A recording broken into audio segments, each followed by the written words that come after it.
What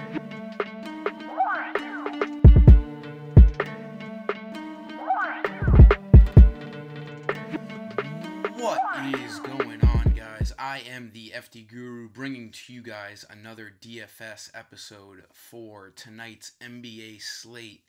And we have a fairly big slate tonight. We're going to just dip right into the value as usual, and I'm going to tell you guys a couple of value plays I like at each position. And then there's unfortunately some injury news that we may not get word of by the time the slate locks. So we'll just talk briefly about that, and we'll just buzz right through this. At point guard tonight, if you want to spend up on a guy, I like Kyrie Irving. The Celtics are really beat up. This game is one of the highest totals of the night, and it should stay close throughout. Irving's coming off of an awesome performance against the Suns. He had 61, and if you look at his game log in the past 4 games, he's been reaching value every single game. He should be lower owned. He's not really a chalk guy on any given night, but with the injuries that the Celtics have to Aaron Baines, Al Horford, Marcus Morris, it opens up more usage for Kyrie to get a few more shots up. And when he catches fire like he normally does, he can really light up the scoreboard. And if this game stays close, he'll be playing 35 minutes in this game. And then a chalk point guard you want for value is Fred VanVleet. You got to just lock him in. Toronto has an ideal matchup tonight at home against the Cleveland Cavaliers. Without Kyle Lowry, you're going to see VanVleet start, and you're going to see him hit value. He only needs like 26 fantasy points to get value. He does that basically every game. And like I said, this matchup is ideal. So just lock him in at point guard and move on. Shooting guard.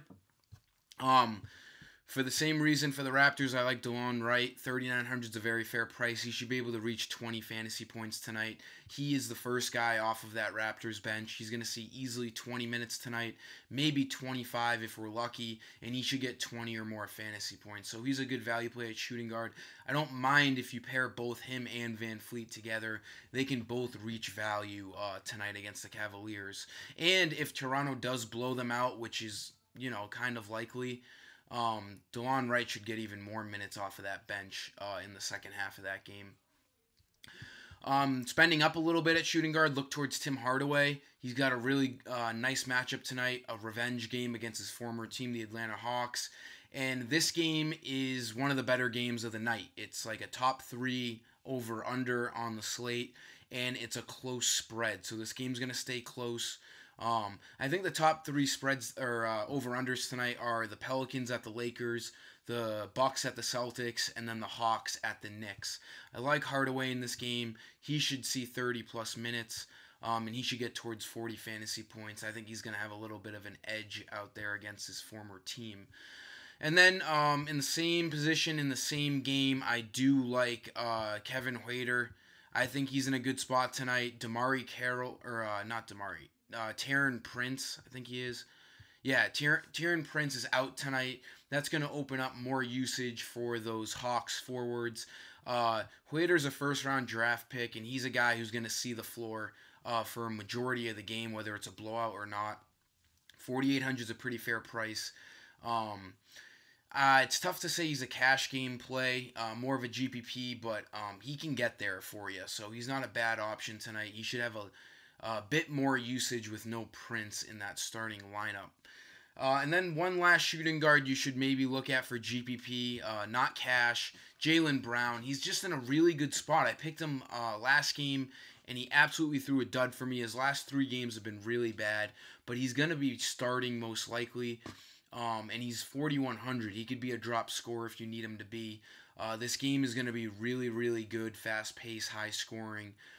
Brown should find himself in the middle of things at some point in this game. He only needs 20 fantasy points. More of a GPP play. If you look further down in his game log, these 3 games right here, he represented a bit of a high ceiling. That's really the only thing keeping me in this pick on Jalen Brown. For small forwards, I think you should spend up on Giannis. LeBron's in a really good spot tonight too, but he's a game time decision with an illness. He'll probably play. But it's kind of tough to spend up on James when you have Antetokounmpo right there as well, who is a lock to play tonight. James still has that, that game time decision tag. It makes it kind of hard to trust him. So, and they're saying his status won't come up till closer to tip off, and tip off is at 10:30. It's of course the last game on the slate tonight, so we probably won't have word of him or Anthony Davis, which makes things really tough because you can't really pick anyone from this game now without knowing that news. I like Antetokounmpo. He's a good cash game play. The Celtics really struggle covering him. He has a really good history against the Celtics. Expect him to absolutely feast tonight in a great matchup. And then Kawhi's in a good spot too. No Kyle Lowry. This opens up his usage. Last game without Lowry at 59. He's just a really, really good player. An MVP candidate for sure.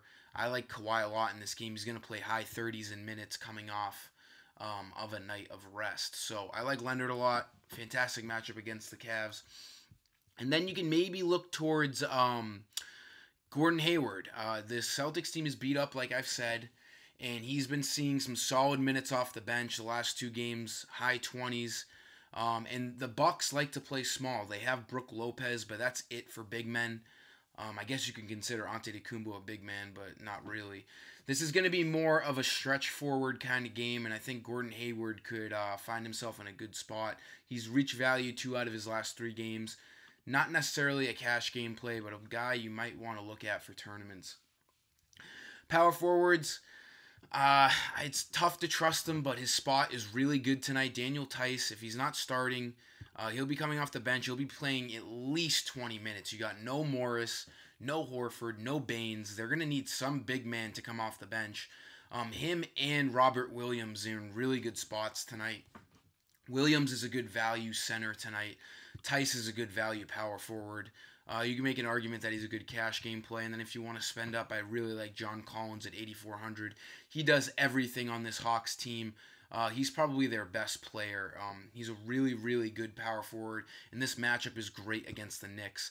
He should get over 40 fantasy points. He had 37 last game, and he was dealing with foul trouble all game, for the reason being only playing 25 minutes. So John Collins is in a really good spot tonight if you have that extra bit of dough at power forward. Then at center, I mentioned Robert Williams. He should get some more usage tonight without Aaron Baines and without Al Horford. He should get 24 minutes plus. And he's a really, really solid player, point for minute, fantasy-wise. He's a really good defender. He's going to get blocks. If you look at his block column, he's an absolute monster. The Bucks like to play down low. Antetokounmpo's always down there. Williams should be able to expose himself on the defensive end and rack up some defensive stats while posting a couple boards and a couple points. I don't mind him at 4,600. And then, barring the news on Mitchell Robinson, who's a game-time decision tonight, if he's out, I love Cantor again. Like I said, this matchup is fantastic. He's going to have Dwayne Dedmon on him, who isn't the best defender. And Cantor's pretty fairly priced at 6,700. If Mitchell Williams is out, he's going to see 30 minutes tonight, and he should easily get over 30 fantasy points.